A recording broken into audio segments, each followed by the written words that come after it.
morning. Yan. Woo. Check natin ang itsura ng dagra pag na-chop. Nagpe-pellet sa si Boss Buboy.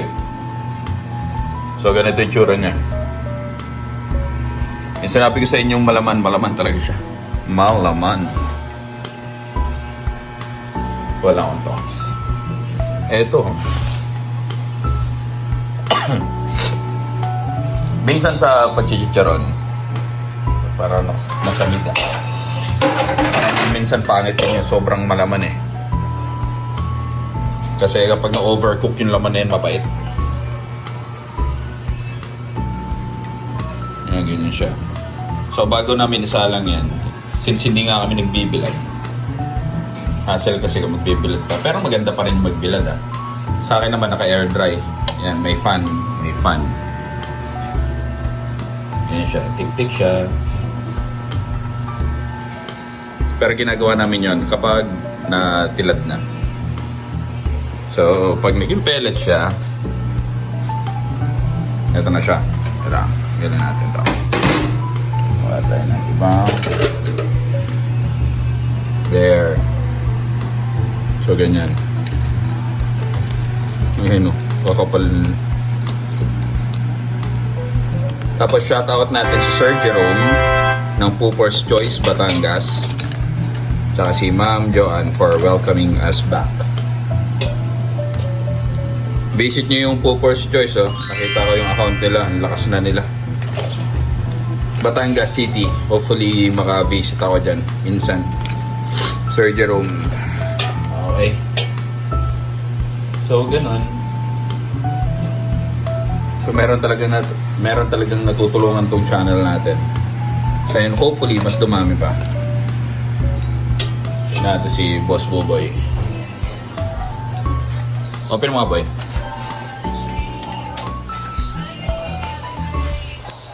Ilang ano to? 37 minutes. 37 minutes ba? Na lang.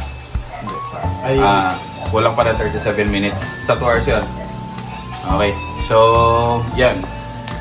Napainin ni Boss Buboy ang ating pellets.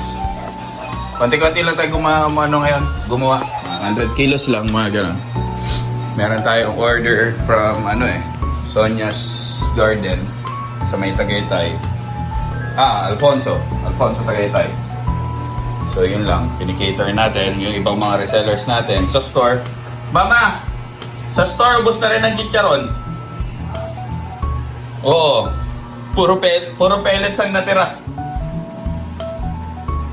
So sa tindahan, meron kaming pellets, meron kaming chicharon na gawa na. Kaso mas gusto nila yung ready-made.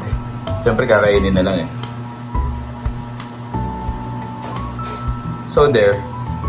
So conclusion about sa Dagra Meats, update ko kayo pag after 2 days. 2 days pa kasi bago natin magawa yung mapaalsa.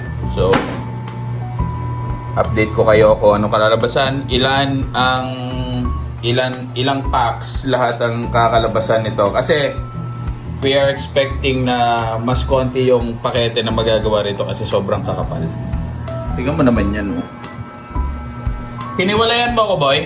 yeah. Tingnan mo kung gano'ng kakapal yan. Pwede ng pamminudo eh.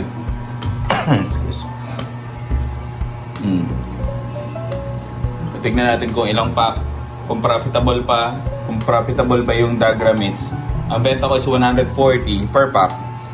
That's 120 to 140 na grams. We will see kung ano. Hindi ko alam kung first time ko nakagamit ng Dagra or Dagra Meats or hindi. We will see. Tingnan natin kung ano.